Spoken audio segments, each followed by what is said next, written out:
Hello everyone, Radhe Radhe again welcome back to my YouTube channel. তো আজকে একটা ব্লগ নিয়ে চলে এসেছি, যে ব্লগটা হচ্ছে বিহাইন্ড দ্য সিন, শ্যুটের বিহাইন্ড দ্য সিনে কী হয় সেটাই তোমাদের সাথে আমি শেয়ার করব। তো এখানে আমি ব্রেকফাস্ট করছিলাম ওটস, তারপরে আমি কাজে লেগে পড়ি। প্রচুর কাজ ছিল আজকে এই যে ব্যাকগ্রাউন্ডটা সাজাচ্ছিলাম একটু লাইটিং দিয়ে, যেহেতু এটা দিওয়ালির জন্য আমি করছি তাই জন্য একটু লাইটিং দিয়েছিলাম।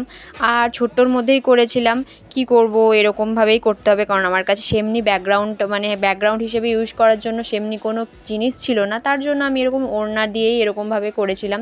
তো এখানে রিং লাইটটা আমি সেট করছিলাম। দেন আমার মডেল আসবে মানে আমি তাকে সাজাবো। আমার অনেক দিন হয়ে গেল ফেসবুকে অনেক ভিডিও যে আমি আপলোড করি মেকআপে, সেটা করা হয়নি। তো সেই জন্যই আমি আজকে শ্যুটটা করছি, দিওয়ালির শ্যুট। তো সেটাই তোমাদের সাথে আমি শেয়ার করছি। আর এখানে আমি রিং লাইটটাকে সব সেট করছি। আর এখানে বনি লাইটটা জ্বালিয়ে দিল। আর তোমরা জানিও যে আমার এই যে ছোট্ট ব্যাকগ্রাউন্ডটা তোমাদের কেমন লাগলো।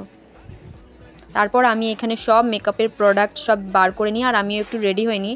দেন আমার মডেলও চলে আসে। এখানে পর্দাটা এমনভাবে উড়ছে যেন এক্ষুনি খুলে যাবে। আর এখানে আমার মডেল চলেও এসছে। আর এখানে মডেলকে আমি হাফ রেডি করেছিলাম। দেন আমার একটু কাজ ছিল বলে আমি স্টপ করে দিয়েছিলাম। দেন আবার কাজের লেগে পড়ি। এই তো আমার ফুল লুক কমপ্লিট হয়েও গিয়েছে। আর তোমরা যদি ফুল লুকটা দেখতে চাও তাহলে তোমাদের দেখতে হবে আমার ফেসবুক আইডিতে, যেটা হলো শ্রেয়সী মেকওভার নামে রয়েছে, তোমরা গিয়ে দেখে নিতে পারো। আমার মডেল আর আমি মেকআপ আর্টিস্ট হয়েও এরকম সেজে গুজে কি বলবো, আমাদের মতন মেকআপ আর্টিস্ট হলে আর বলার নেই, মডেলরাও পাগল হয়ে যাবে। স্বাস্থ্যও সবার ভালো লাগে অবশ্য, স্বাস্থ্য তো সবাই। তোমরা তো শুনলেই আমিও এখানে শাড়ি পরে রেডি। তো এটা আমার ফুল লুক, জানিও যে কেমন লাগছে আমাকে।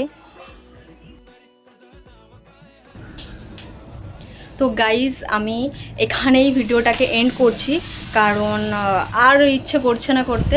আর এই যে ওরও এখনও জামা ছাড়া বাকি আছে, অনেক কিছু ড্রেস চেঞ্জ করতে হবে। তো আমরা এখন একটু টায়ার্ড, এবার প্যাক আপ না করলে শরীর সত্যি আর ভালো লাগবে না। তো আমরা এই জন্য এখানে এন্ড করছি ভিডিও। ভালো লাগলে লাইক, কমেন্ট, শেয়ার করে দিও। আর সাবস্ক্রাইবটা তো অবশ্যই করবেন, সাবস্ক্রাইব করে ভিডিওটা দেখতে হবে। তো টাটা, বাই বাই।